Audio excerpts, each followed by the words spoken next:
Yeah, I think the main thing is to just, never give up. And if you got, dreams or aspirations, I think you just need to keep chasing them.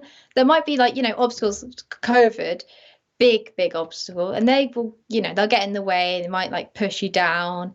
Maybe you don't have the support from people. You feel quite, maybe feel alone. But I think all these things, they're always just trying to push you down. And the best thing, you just need to keep at it and just take one step at a time. Don't jump too far in to the point that when you get pushed back, that it just feels like you've just gone back to the beginning again. Because, these things happen.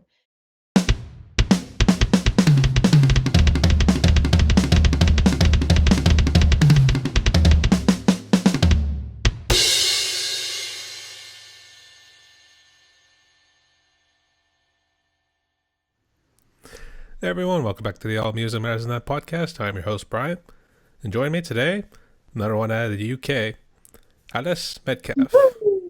How you doing? I'm all right, thank you. No worries, and shout out to Ash Wells because he gave a shout out to your channel a while back on his Drum Radar series. You And, did, yeah. yep, and did he just find you out one day, and then he just made a video out of it? Yeah, it was one of my first few videos. I don't know how he found me. It must have come up on like the YouTube, like what's it called, homepage, and he checked me out and he was like, great video, and it kind of went from there. And I'm quite thankful for that because that really it boosted my channel, and now I feel like it's like now becoming part of a community. So now I'm doing like collabs with other people, and it's great. That's great to hear. Yeah, yeah, she's a real cool dude, and Yes. we're slowly taking over all of the UK too, because I've also done Sacha, aka Virtua Drummer, Isaac Yeah. Drums. I did get Ash Wells, and actually a couple of Scots I interviewed recently too. So we're Oh, taking over the UK slowly, and you're the most recent one. Yeah, actually the last one was Sam. I think it was a Bickmore, I think, or Bickmare. I'm sorry if I pronounced his last name wrong, but yeah. uh, Sam for Beat, I think was his YouTube name. But regardless, it's good to have you on here, and we like to get to know your story a little bit more. So, got some questions here for you. Are you ready? Yeah, I'm ready. All right. So, let's start with the simple one. Tell us a little bit about yourself. How did you get into drumming? Well, so I've always been into music, and I think I was around about 11, 12, and I just got my first phone. And it's kind of the first time being on, let's say, the internet in general. And I'd come across the band 21 Pilots. I had a really big obsession with them, like during like the 2017, around that time. And I used to watch like live performances and concerts on YouTube. And I started almost like hyper focusing on the drummer, Josh Dunn. And I used to like have it on the TV and I'd start like air drumming as well, trying to like pick up what he was doing. And I mean, I had no idea anything about drums at that point. So there was no kick drum there because I didn't really know the aspect. But the hands, I got the hands, I got basic drum fills. Um, and that's what like kick started me just wanting to play the drums. I just fell in love with the drums from that point, and I started noticing when I was listening to songs that I wasn't just listening to like the lyrics. Like, for example, if I talk to like my mum about a song, she listens to the lyrics of a song. She likes the song because of the meaning and the lyrics. Whereas I listen to the song, I hear the beat, I hear the drums, I hear the other instruments, and I've started picking up on that. Um, and it just made me really love drums more. And so I picked music GCSE as like my options for high school, and the teacher was going around the class and everyone who picked it and was like, what instrument would you like to do for the course? And I went, I'd like to do drums. And that's when I come home that day, I tell my mum and I'm like, yeah, so I picked drums as for music. So my mum was like, we should probably get you drum lessons. And so I was about 14 at the time. I think it was July the 18th. It was 2019 was my first ever drum lesson. My mum wasn't even expecting much. She was expecting like, oh yeah, she'll play drums. She might do it a bit and then she'll probably quit after a while. Nope. that kind of blossomed um, just my love for drums, drumming, and just music in general. From that day forward, it's like, oh, I have drums, I have drums. I want to go on the drums. Yeah, the stories are always interesting because it always seems like people start out with either pots or pans, like the first thing. Did you ever do that at a very young age or no?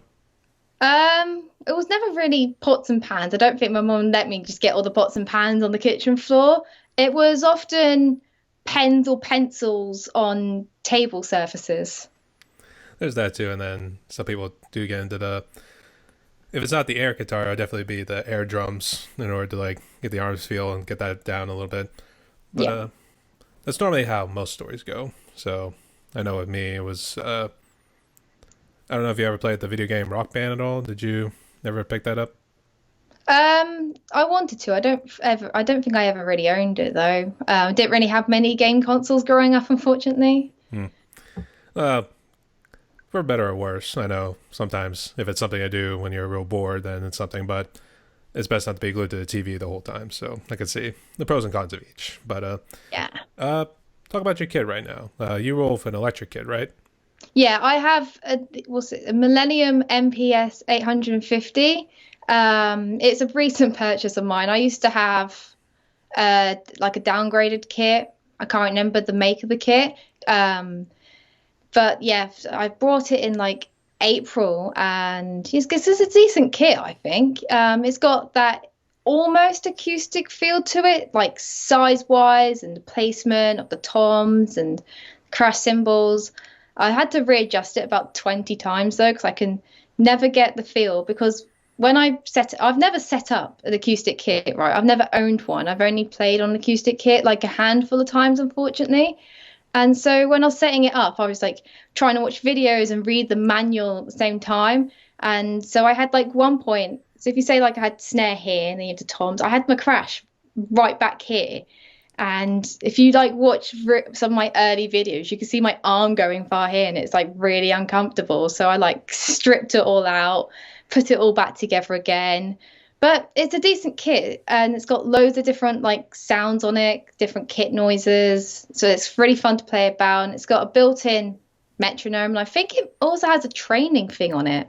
I can't remember. I haven't actually used it, but I'm pretty sure there's some sort of training module on it for like timing, which is quite cool.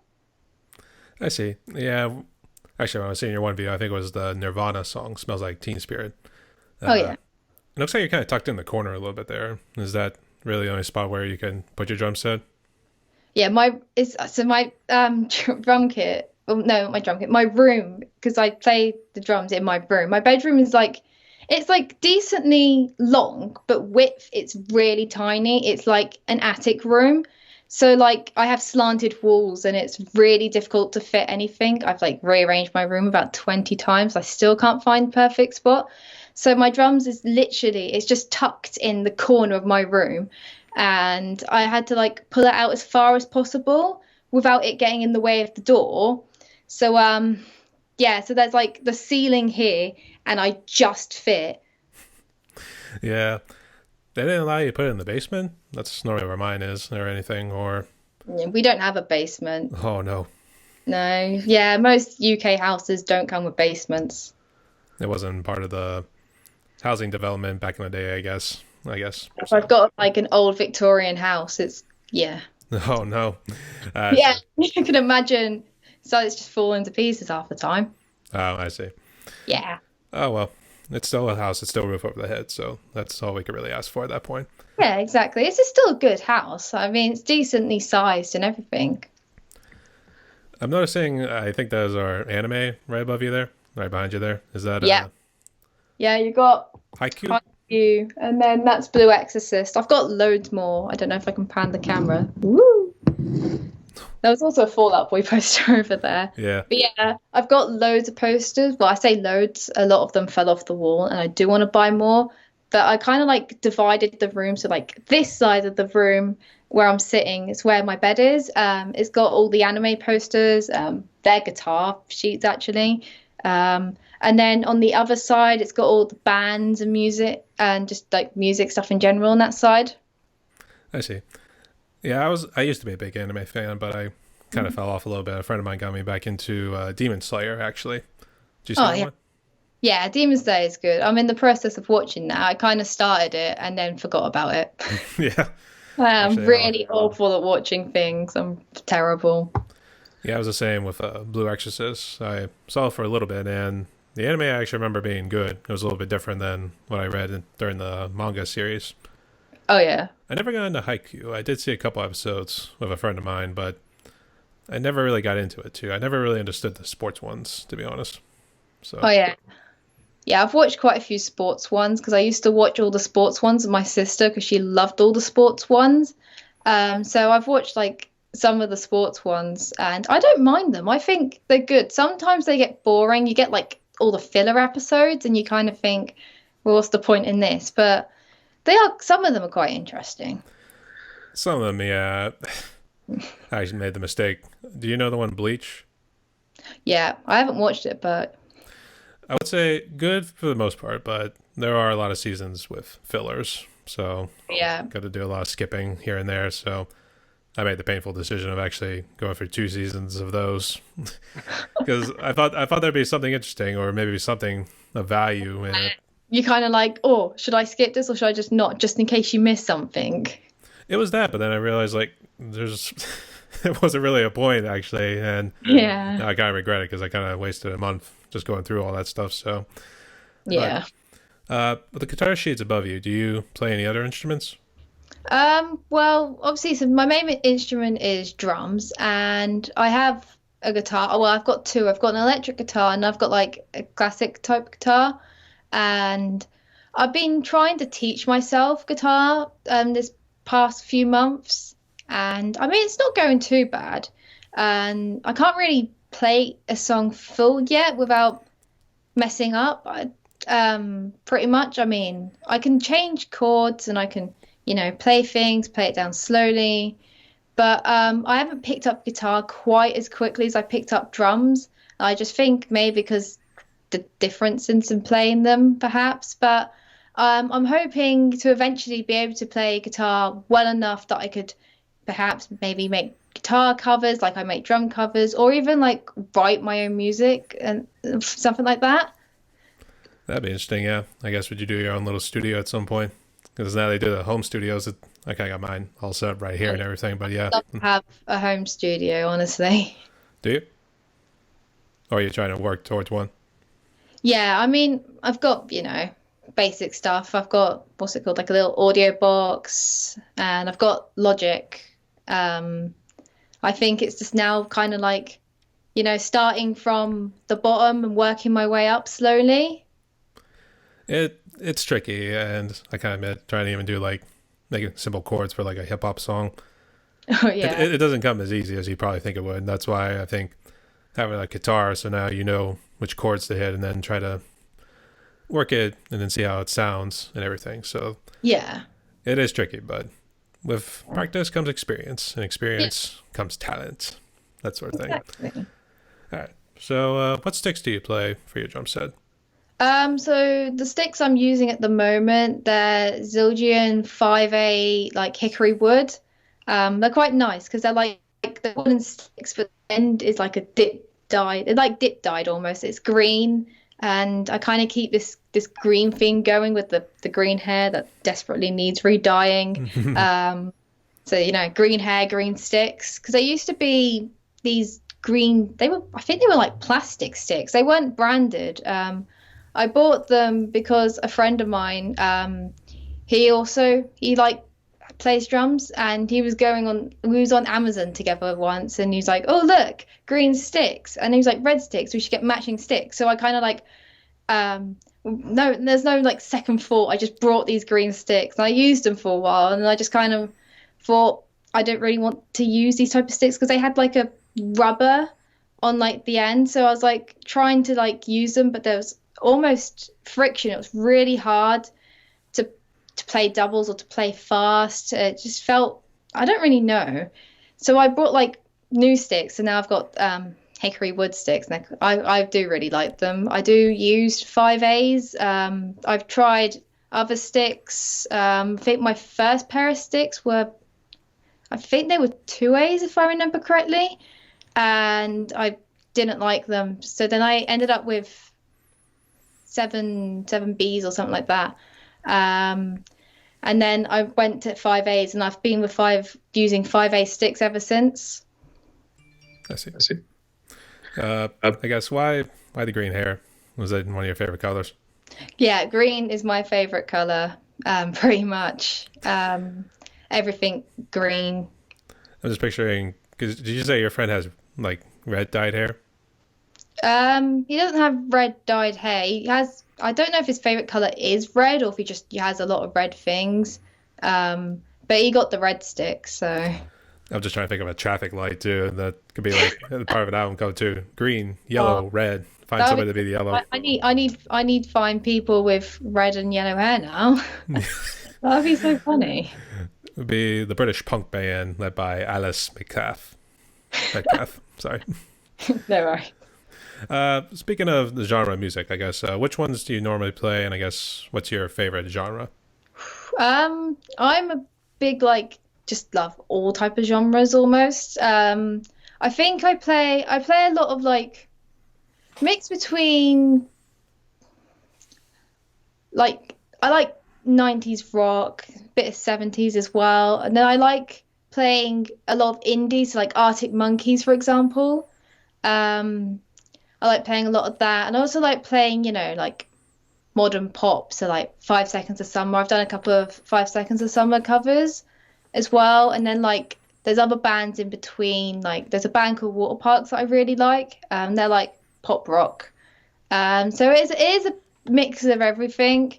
Usually when I think of like, or what song should I cover, it's either I've seen someone cover this online. I really like the sound of this. I'm gonna go listen to the song myself and make my own cover. Or I've shuffle played my really long playlist on Spotify and I've been just listening and then I'm like, that has some good drums.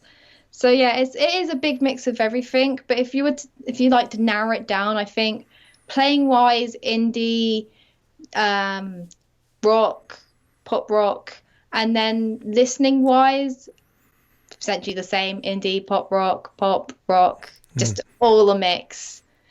Yeah, though I will say the UK has been known to make some very good music, yeah, especially with like Black Sabbath, for instance. Kind of like how Yeah. people were like the progenitors of like this sort of music, with Black Sabbath being like the big ones for heavy metal and stuff like that, Oh yeah. or even the underground metal scenes too. When it started getting to the rebellious phases of Napalm Death, or both were of which are actually killer bands, and Yeah. both are actually one of my favorites. Have you ever tried, I guess, messing around with any metal before, or was it feel like this is too much?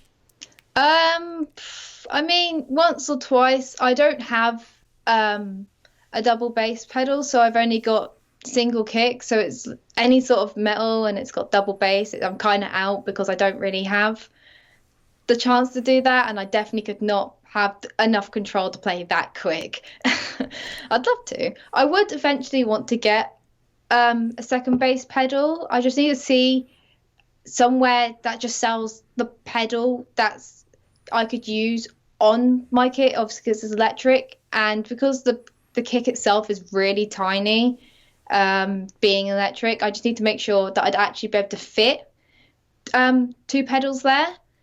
Um, but my old kit, it didn't have a proper hi-hat stand. It was just a single pedal on the floor. So you could change the opening, the actual hi-hat pedal into, the second kick. So I did back when I was pretty much a beginner, did try it. And so I did start working on using double bass, but I never really played any heavy metal. I think like the most I got is like a bit of Bring Me the Horizon. Um, that's about it. Uh, pretty much, yeah. Yeah, I forgot those guys right out of the UK too. Yeah. Uh, I forgot to ask, where at in the UK are you hailing from? I'm like so in England, and I'm on like the east side of it. So I'm like a couple of hours away from London. Right off on the coast. It's quite nice having the beach on your doorstep. Nobody lives close to each other. I haven't yet to get anybody who lives close to the other drummers I have interviewed yet, and I was actually hoping so, and then be like, hey, there's your neighbor right there, and I didn't know they played drums after so long after, so I thought that'd be funny. I just thought it'd be funny, but it's cool seeing like how spread out everybody is in the UK too, and getting to know pretty much each different part. Because I was only in London for like about a week at most. Yeah, Really beautiful city, and London's great. except they had the scaffolding over Big Ben, which I am still furious about. Oh no, yeah. Do you know if they took it down recently, or is it still up? Honestly, I don't really keep up. I haven't been central London in years. I assume it's down now. I mean, it was up ages ago, so I'd assume so. Hmm.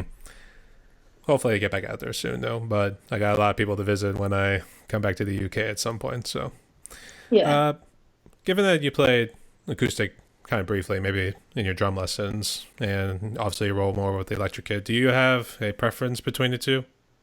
Um, well, I mean, electric is great for practicing. I think if I were to have both an electric and an acoustic, I would probably practice a lot still on the electric. I think it's just great for just, sit down, practice.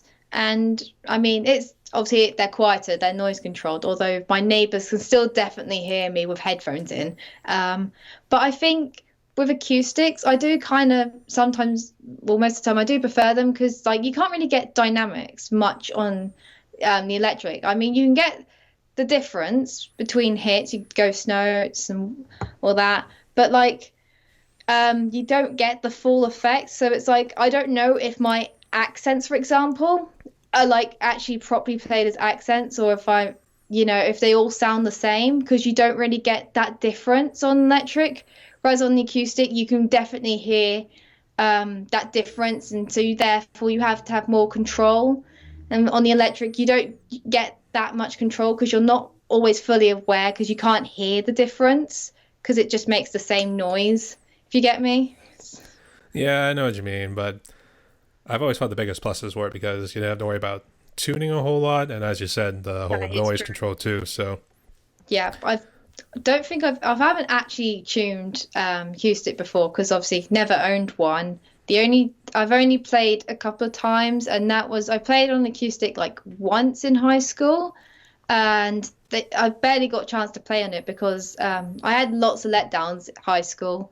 They teachers and stuff in general, they kept promising me all these gigs, all these shows, all these like performances. So then, me and a group of people, we started staying behind after school a couple of times, and sometimes I'd be on the kit, and then someone will walk in and tell me to get off the kit and stop being so loud. And even in the lessons, if there was a kit, electric or acoustic, they kept telling me to get off.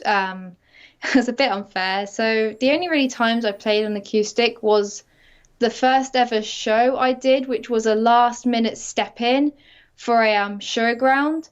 It was at the college I'm at. They have like a jazz slash blues like group, and I don't really play jazz. It's not really something I'm good at. I'm in full honesty, I feel like I'm awful at it, but I got the basis of it. And so they had this band, and I don't know whether they never had a drummer or whether their drummer like dropped out last minute.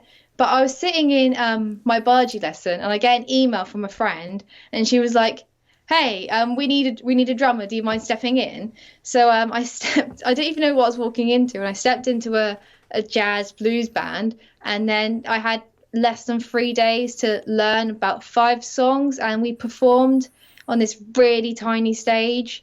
And the kit, it was used by other schools, other colleges, so the kit was already tuned, although it wasn't really that well tuned, to be honest. It kind of was a bit a bit of a rubbish kit. So I've never really tuned a kit. My drum teacher showed me how to tune one, so I know how you do it. But personally, I've just never done it before because I've never been given the opportunity. I see. Yeah, those. It sounds like that would really suck if you're getting those last minute kind of things and you only have a short period of time to actually learn the songs too. Yeah. Uh, I guess what university are you going to? Well, I'm gonna go to one. Well, I haven't really decided yet. There's a few on my mind. There's either UEA or I mean, there's Cambridge on there, but I doubt I'll go Cambridge. I don't really have the right grades for it, to be honest. Hmm. But there's also University of Lincoln. They're not far away from me. They're all within, like 2 hours max. I don't want to travel too far out from where I live because at the moment I'm not really sure what I'm doing with my life because I don't actually study music at college. When I started college, I thought I was going to go into medicine, quite frankly. I've always had the love for music, but I didn't think I had it in me to ever, have to consider music a career option. So when I started college, I do further maths, do biology, do chemistry, and it was partway through the year when I thought, actually, this is medicine. This is not what I want to do. I'm not too sure what I'm actually going to do because I didn't couldn't really change my options, and technically I could have changed them if I really wanted to, but I thought that I also really love maths as well. So I thought if I continue the subjects I'm doing, because I am enjoying the subjects, and I'll make maths my option, but I also don't, I want to keep, things open because I really also want to do music, whether I do, a career into maths and music, because I want to do like session musician, and I want to get all these opportunities. I want to perform live, perform with other people. I want to like produce my own music as well. I mean, they're all future aspirations, and this is something I want to do. But regarding with going to uni, I am going to do maths, and then I'm hoping that like there's like a music gr group or whatever that's already open for me to join, or practice rooms I can use. So it's why I started YouTube as well, because I didn't know what first steps to do. If I want to go into music, I can't just say, oh, I also want to do music as well and not do anything about it. So I started, recording covers and put them on YouTube. I see. Yeah. For me, it was actually tough too because I had felt passionate about something. I actually went into criminal justice briefly, Yeah. but then about halfway through my sophomore year, I think it was either that or halfway through freshman year, but regardless, I changed majors into business management, that sort of thing. Oh yeah. The problem is you feel passionate about one thing, but then something may come along or something or a subject you don't really like, and then you feel like you have to like change majors around. So that's the kind of thing that gets a little bit frustrating too. And I actually came around and started really loving podcasting and doing stuff like this. So I felt bad that I found it a little later in life than I probably should have. So now I'm just kind of like making up for the time to get out there and talk with people. And it's good talking with people all in and around the world too, especially you gents and gals all in and around the UK. So Yeah. so uh have you ever thought about combining an acoustic set and an electric set if you were given the opportunity to kind of make like a Neil Peart kind of set? I never really thought of that, to be honest. So yeah, probably. Some people actually do use touchpads, so maybe it's not like your electric kit's just off to the side here and then you have the acoustic kit in front of you. It could be just like simple touchpads to imitate like chimes, claves, or what Uh, have you. So stuff like that. I know I've seen a couple of drummers in our community have those sort oh of yeah. touchpads there. So Oh yeah, that they seem quite cool. Because I've seen sometimes they have like, they have the acoustic and then they've got like the little drum pads on the side as well. Um, they do seem really cool. I'd like to get that one day. eventually, but I guess who would you consider to be your biggest influencers? Well, I definitely got to say Josh Dunn from 21 Pilots. That's probably got to be my main one. He's the drummer that kind of got me all into this. So, um, especially when before I started getting into drums, it was definitely the guy I looked up to the most. Well, so there's quite a lot of drummers. I'm really awful with names and faces. There's oh, what's his name?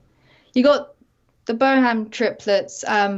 When I discovered the triplets, that like he came up with, I was I practiced those for ages, just, you know, because I found them, really interesting. So I think, yeah, I found that quite an inspiration as well. And you've got like Taylor Hawkins, because, I really love Foo Fighters. So I think that's probably another one as well. Rest in peace, Taylor Hawkins. Did Yeah. you say John Bonham Yeah. for the I tribute couldn't to him? remember his first name for a second there. Yeah. In all honesty, I was thinking you'd be more into like Green Day and stuff, like Oh, Trey Cool. Green Day. I also do love Green Day as well. Do you play like any of their older stuff, or do you kind of mix it around with both old and new? Um, well, I think my favorite album by Green Day is American Idiot. My last drum cover I did, it was a collab with Drumature. I think that's how you say his YouTube channel. That was Boulevard of Broken Dreams. I remember that was probably the first Green Day song I learned. And there's still some on my list to learn, like Basket Case. It's that like really fast fill at the beginning when the drums first come in. That's something I actually haven't learned yet. I don't know why. There's quite a lot of Green Day songs that I'm still yet to learn, and there's Green Day songs I do know, but Green Day is probably one of my favorite bands as well. I see. Yeah, Trey Cool. His works are pretty tough, and I know the Yeah, album Dookie was, I think, one of his more harder works. Even though he's always got some sort of difficult song like here and there on each album, especially with like how fast it's going too. It's not like it's definitely metally or anything like that, but it's like speed fast punk. sometimes is always the main killer. You have to like slow the songs right down first, get the actual foundation of what like the groove is, for example, and then slowly speed it up. It's like that, or you gotta like just try timing with the snares. If it's like real fast, like like that sort of Yeah. thing. Then you try to like fill in the rest of the hi hat with your right hand there too. So I can see what you mean. But Yeah. see. Let's jump into your YouTube channel. I guess. When did you say you started it? It was in April this year. Just this year. Yeah, just this year. I guess. Walk us through it. Were you planning on just doing drum covers, or was there some other ulterior motive? Well, I mean, for the present, the moment, it's just drum covers, but in the future, I know I definitely want, guitar covers like I mentioned before, and then I want to produce my own music and then release that. And I don't want to just be straight drum covers because I want to be like, fun, like a fun person, fun YouTuber, fun musician. And so, like, for example, when I hit 100 subs, I made a bloopers compilation because I didn't want to just be like, yeah, thanks for 100 subs. Here's another drum video. Because, yes, I honestly, I love drum covers. I could watch drum covers all day, and I'm sure many other people could too. But I think to switch it up so it's not all the same, appeal to like other people. And I know that like my family really love seeing the behind the scenes of things because I talk a lot just to like myself or to the camera. Um, my editor gets all the back, like all the behind the scenes because I don't cut the video to just me drumming. I leave it all in because I think that's kind of funny. Mm-hmm. Um, and there is a video coming up soon within this month. Actually, no, it might be next month. We're like at the end of August, aren't we? Yep. Um, which is just me readjusting my kit.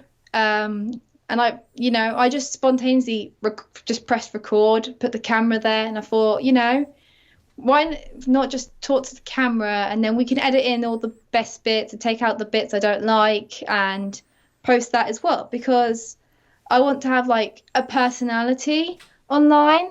Um, you know, so it's not just straight drum covers. So when I first started my YouTube channel, I don't think I was expecting to ever make random videos and stuff, but I knew I definitely didn't want to just do straight drum covers. I knew I wanted to throw other stuff in the mix. But when I started my YouTube channel, it was really almost spontaneous. I'd been saying for quite a few months that, I'm going to start recording drum videos. I'm going to start posting them, but I want to make sure I have enough first to post.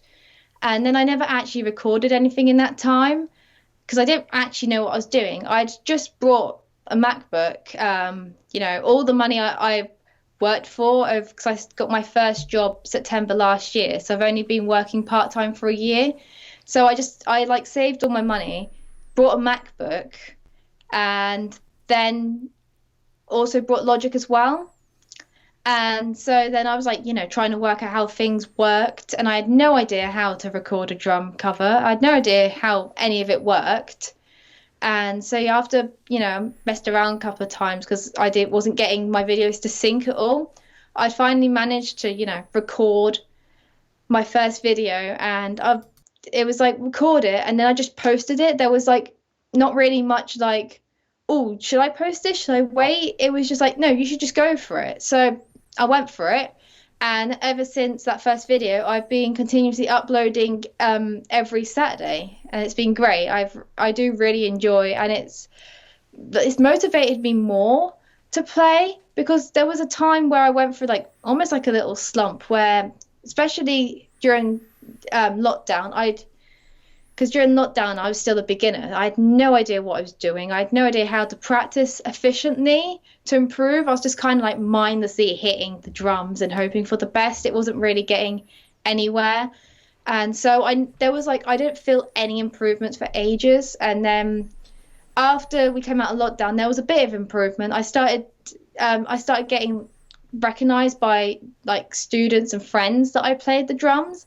And I actually did post a couple of covers on Instagram back in like 2020, early 2021. They were awful. There was you either couldn't hear me playing or you couldn't hear the sound. And there was like they weren't in sync. It was horrible. But they gave me a little bit of recognition. And then I finished high school and there was a performance section in the music module we did in that year in that course. And so I did Saturday Nights Are Right for Fighting by Elton John as my chosen performance piece. Filmed at my drum teacher's place. So he filmed it for me and he did on a mix. And I submitted that as my like final piece. And then my music teacher, she then like the music teacher at school, she then sent it to like other members of staff. And so I'd be walking down the corridor in high school and some random member of staff I'd like never spoken to before would just tell me how good I am playing the drums. And that it was amazing. And I mean, there was one time I was there and one of my teachers, she came up to me and I went, I wasn't expecting you on the drums. I was expecting, like a man or someone. I was expecting you. And I was like, okay. Thanks. Yeah, I mean, it was a compliment, but it was kind of wrapped in a really weird way. I don't really know what, but yeah. So Well, nice girls can play drums too, you know. I don't know. I was just a bit like, what? And I wasn't even playing something, I don't know, if you think stereotypically manly, I suppose, some people see drums as a man's instrument, I swear.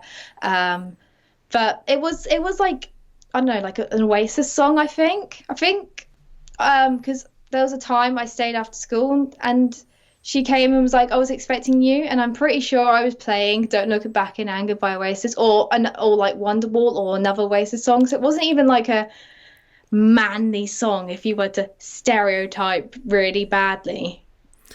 It's funny you mentioned Oasis because Isaac Drums, he's a real big fan of Oasis too. So he's going to probably fall in love with you right now. So. Oh yeah, I'm surprised I haven't done an Oasis cover already because there are quite a few Oasis songs I do know, or at least there's two off the top of my head, and there's others that briefly I do know. And it's like I have a Spotify playlist, and it's like songs to record for covers. So like if I'm ever stuck for what I should record, I can go on Spotify and be like, oh, I'll do this one. And Oasis is still sitting at the top. So I don't know why I haven't actually done one yet. So I think that's on my to-do list. I think I must have to do one. Yeah. When it comes to YouTube, it definitely helps to diversify too, because I know I start off just doing drum covers and unfortunately realize how saturated the market is with all sorts of other drummers who are doing like the exact same thing. Oh yeah. Even though you might get more recognition for maybe doing songs they don't necessarily cover a whole lot, but it definitely helps to diversify your channel and definitely doing stuff like guitar covers and stuff like that, and then doing any sort of talk and stuff like that, kind of like podcasting, talk shows, whatever. Oh yeah. Something in plan. something to give you an idea of what to do in the future. But Oh yeah. I guess, is there something you hope to achieve with your YouTube channel outside of maybe recognition for any works you do? Yeah, I think I'd like to get more opportunities. Like I want to, grow and expand subscribers, views, recognition, but I want, to be like, oh, hey, you should like record the drums for this. Like I actually set up an Fiverr account recently and I haven't actually really done anything on it, but I was gonna like, set up a gig and be like, oh, I'll record drum pieces for your songs. And that's something I do want to do. It's quite nerve-wracking. I don't necessarily see myself as that great of a drummer. I feel like there's gaps that I could improve on, but you've got to start somewhere. And so I think if I just, just get it out there, just put myself out there and, I want to be able to get these opportunities, both just recording drums here or maybe going to a studio recording drums for like other people. And I'd like to also perform live as well. I'd also love to have an opportunity to, perform maybe with a band or something. There's something I really would love to do. And I'm hoping, starting my YouTube channel will slowly and eventually give me these sort of opportunities. I see, yeah. And best luck going forward. I know it's probably going to be, it's always a long climb, and I know it's something Yeah. I'm still dealing with, trying to boost my channel up and everything, eventually to get to the 1,000 subscriber mark and make it a nice little side hustle on the side. And is that something you would want to do too, if you're able to get to that point? Yeah. Yeah, probably. I see. All right. So let's jump into some fun questions right here. Okay, what would be your favorite food? Favorite food. Ooh. I think my favorite food, it always changes because I always go through like a phase where I'm like, oh, I love this food. I love it so much. And then I'll eat it too much and then I'll be like, yep, nope, I don't want to eat this anymore. But I think currently favorite food has probably got to be ramen. I like I always buy big bulks of like Korean ramen online because I really like spicy Korean ramen. So ramen's definitely one of my favorite foods. And at the moment, I seem to really like garlic bread, like flatbread garlic bread, not the baguette type, but the like flatbread one. Well, at least with the garlic, you're protecting yourself from Dracula and the vampires, that sort of thing. So That is true. there is that. I think if you bring it up for Halloween, right, too, you just start chasing everybody around with it, too. It would be like how people would hold a cross, be like, the power of Christ compels you, sort of thing. So, That's an idea. That is an yeah. idea for Halloween. Anyone who comes up dressed as a vampire, too. All right.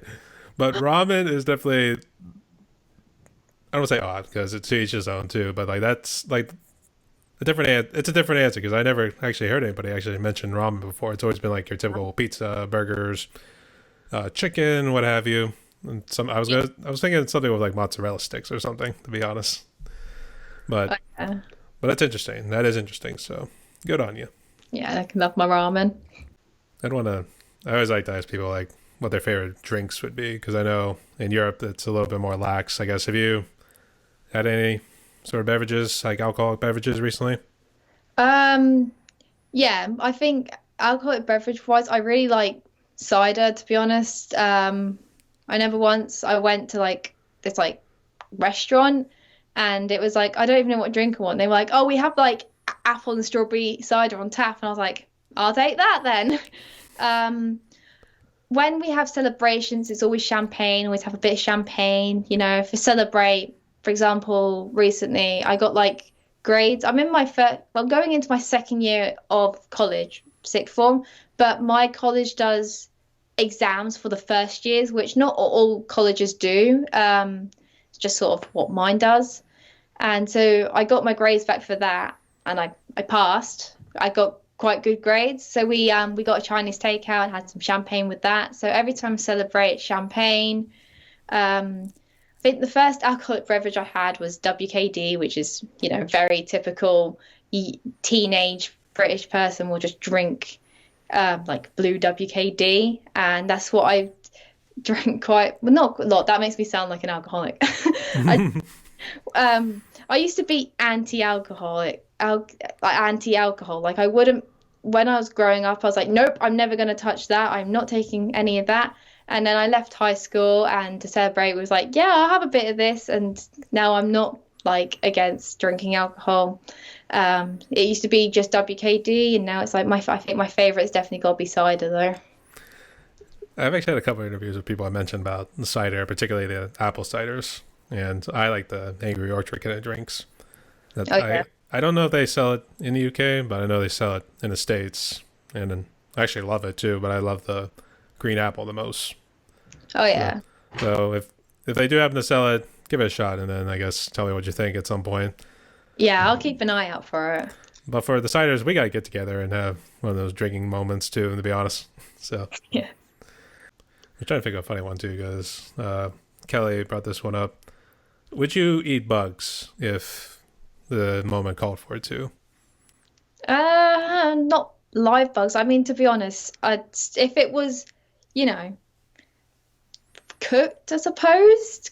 I've not really something I'd be like, it wouldn't really be appetizing, but if I really had to, if I was hungry, I'd, cook a bug, eat it. It probably wouldn't taste nice, but I'm sure it wouldn't be that bad. Like I'd honestly, I'd rather eat a bug than eat dog food. So, so for Yeah, example, so yeah, I mean, cook it, make sure it's dead.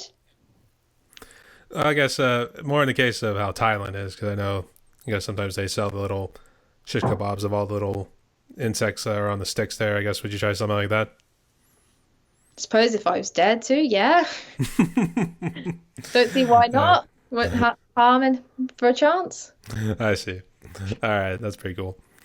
All right, so to get a little bit back into seriousness, let's talk about COVID a little bit. I guess how bad did it impact you, your family, and community?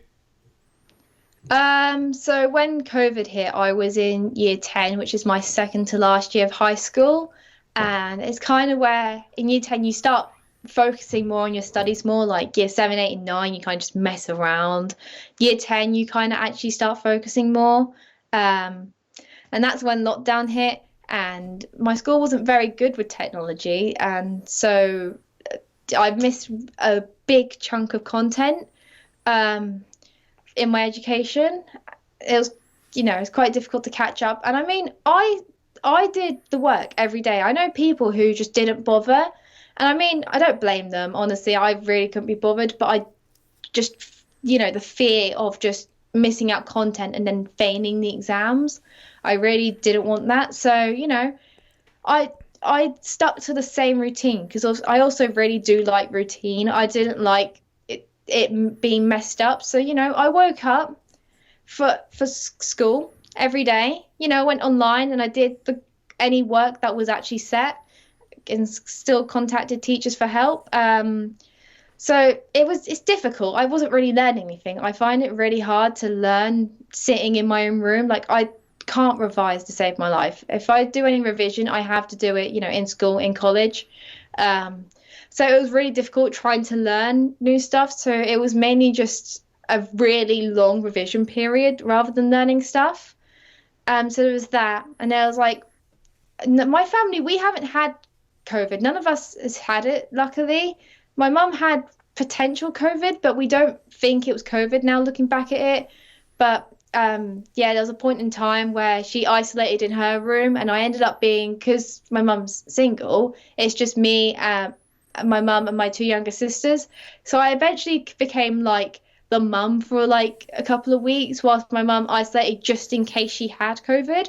Um, so that was quite difficult because obviously, I'm trying to, schoolwork and just, do my own thing. But also I had to like cook food, do the washing up, etc. Keep the place clean, keep the animals fed, make sure my sisters are happy, make sure they did some work because my sisters didn't really do any of that. Um, but yeah, so COVID it's quite difficult, and it was quite, it's quite a change. It's really weird. You go from, living your ordinary life to being secluded in your house. And I mean, I had more opportunities to, do things like, for example, drums, but 2020 was when I hit the drumming slump and I wasn't learning anything, and it was quite demotivating. I felt quite demotivated for drums, and my lessons they were through the phone. So it's like I'm trying to play the drums, and I had my headphones. I didn't have an amp, so you could only hear the drums through the headphones. So my drum teacher couldn't hear what I was playing. And although my drum teacher literally lives on the same road as me, so the lessons aren't far, you'd think the Wi-Fi would be quite good considering we're close. It was awful. It kept cutting out. He couldn't hear my kick drum. He couldn't hear me opening and closing my hi-hat. Sometimes it'd lag out, so we couldn't even see what I was doing. And it's like trying to learn drums when you're a beginner through the phone on like just a normal like FaceTime call. So like just the usual iPhone one.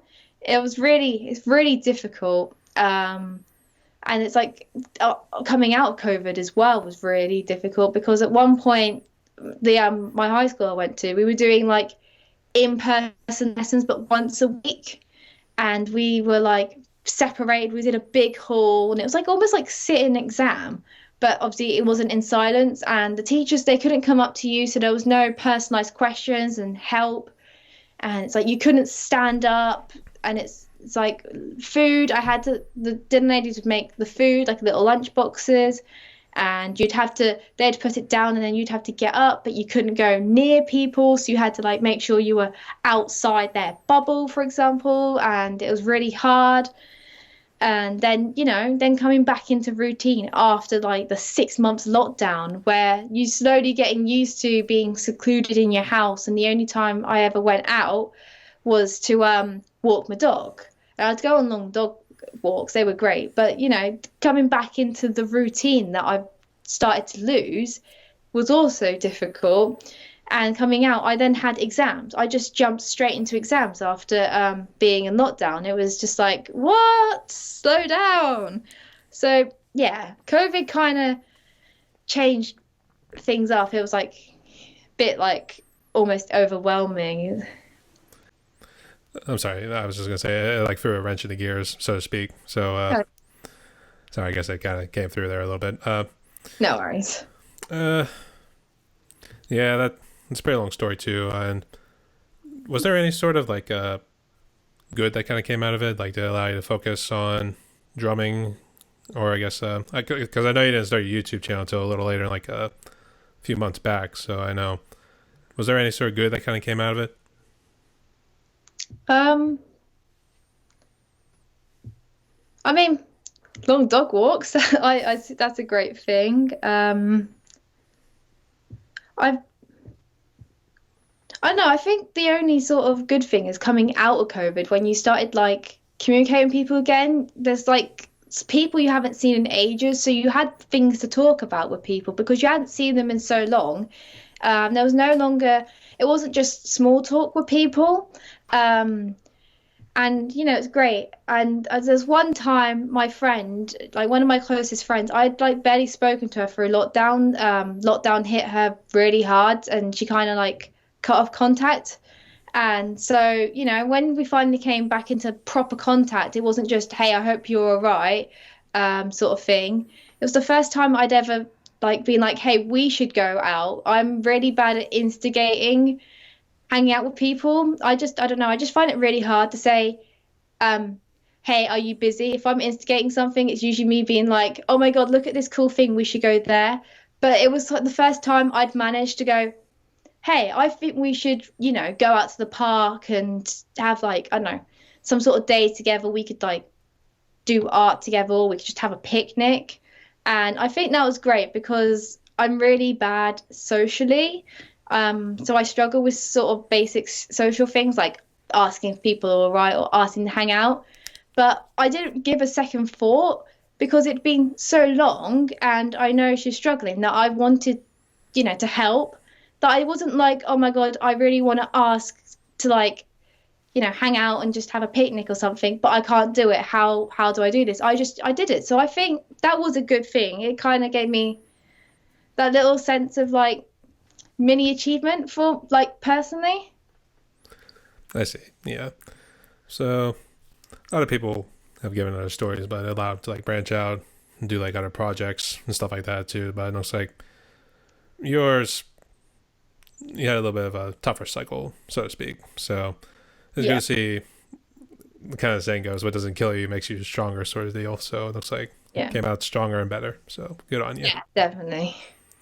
All right. So we are almost out of time, but we're down to the last two questions. At this point in the podcast, I give my interviewees a little bit of freedom to ask me anything, or if there's anything you'd like to get off your chest. So, what you got? Oh, I'm really bad at asking questions. Let me think. Let's just start with like a really simple question. What is like, I don't know, like your favorite song at the moment? Maybe your favorite song either to listen to jam out to. uh, Quite a broad question. well, it's actually been a couple so far because I kind of jumped into a thrash metal kind of moment there, and I've Oh been yeah. covering songs from Anthrax. So I did AIR. I'm actually releasing one soon called Lone Justice.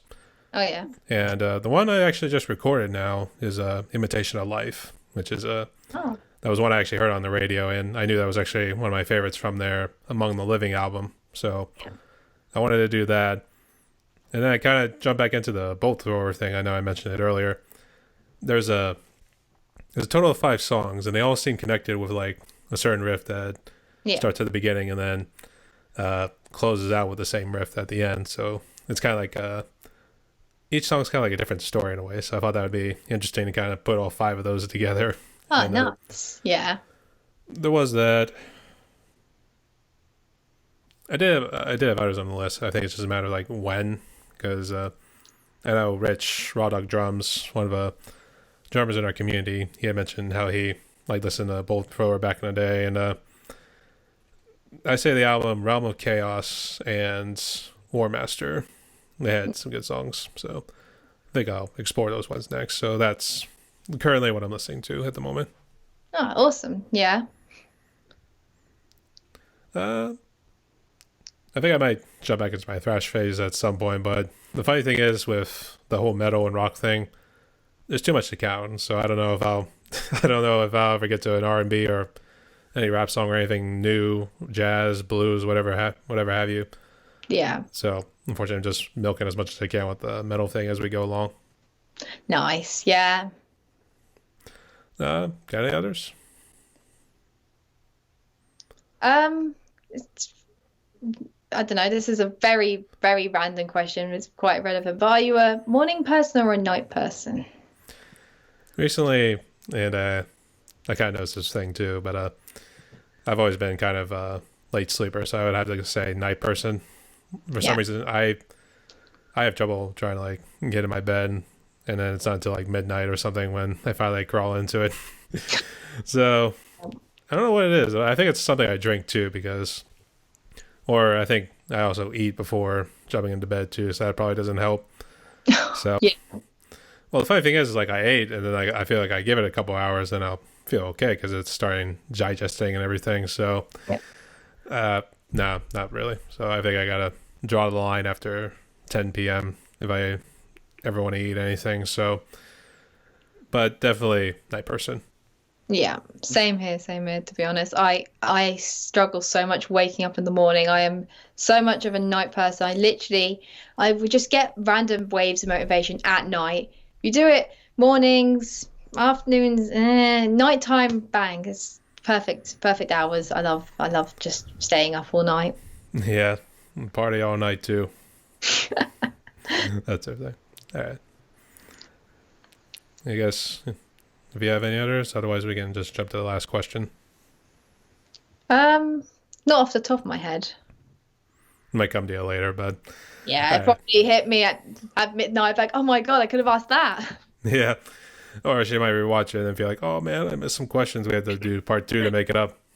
Yeah, it's always like that. It's always afterwards do they come into my head. All right, but we are almost out of time, so go ahead Yeah. and jump to the last question. So, given what COVID has done, and Yeah. in the world, and even to yourself too, what sort of message of hope could you give to musicians out there who are trying to I guess here get back to some sort of normal, and then if you want, try to share any message for normal people. Yeah, I think the main thing is to just, never give up. And if you got, dreams or aspirations, I think you just need to keep chasing them. There might be like, obstacles, COVID, big obstacle, and they will, they'll get in the way. They might like push you down. Maybe you don't have the support from people. You feel quite, maybe feel alone. But I think all these things, they're always just trying to push you down. And the best thing, you just need to keep at it and just take one step at a time. Don't jump too far in to the point that when you get pushed back, that it just feels like you've just gone back to the beginning again. Because, these things happen and it's a really long cycle sometimes. It's frustrating, I know, 'cause definitely I always feel so frustrated. But I think if you just need to keep chasing your dreams, to just never give up. There'll be a glimmer of hope one day, and when you get there, you'll look back, and you look back, and it might be just like this big mess. It's like wow, but you made it, and I think it's such a great feeling that you get past all these obstacles and you make it at the end, and just the feeling of relief, and I think that's great. So just never give up, keep going, and you'll get there one day. Spoken like a true prodigy. All right. So, Alice, we've reached the end of my podcast right here. Do you have any last words or any shout outs you want to give before we close out? I just thank you to just everyone, like, friends, family, anyone that's subscribed to me, anyone that supports me. I think, it's great because I'm just trying to work out who I am, what I'm doing. I don't really know what I'm doing myself, so I'm still going through that process. And I just think I just really appreciate just everyone that's just like, oh wow, I really like this. You've done a good job. I really sometimes I don't see it because every comment I'm like, thank you, welcome to my channel, thanks for this. I always feel it seems same and it doesn't feel heartfelt, but every time I get a comment from the same people coming back to my channel or someone new, I get really happy. Like I'll sit there on my phone and I'll be sitting in the living room with my family and I'll be like, oh my god, I've got like 20 likes, I've got a new subscriber. And it's like I just like, it makes me really happy knowing that there's people out there that like actually like the stuff I'm putting out there and support me. So I just want to just thank you to just everyone in general, to be honest. I see, yeah. And Yeah. good luck on the YouTube channel too. So, Thank you. all Thanks right. for having me as well. No worries. And thanks for coming on too. All right. Everyone, today, my guest was Alice Metcalfe, hailing from the UK. Make sure you go out and check her channel and everything. Subscribe. She's got a killer channel and she's trying to be a music star one of these days. So Woo! we'll get there eventually, but it Yeah. comes with some hard work. So, It, Alice, thank you again for coming on. Stay safe. Stay tuned, y'all.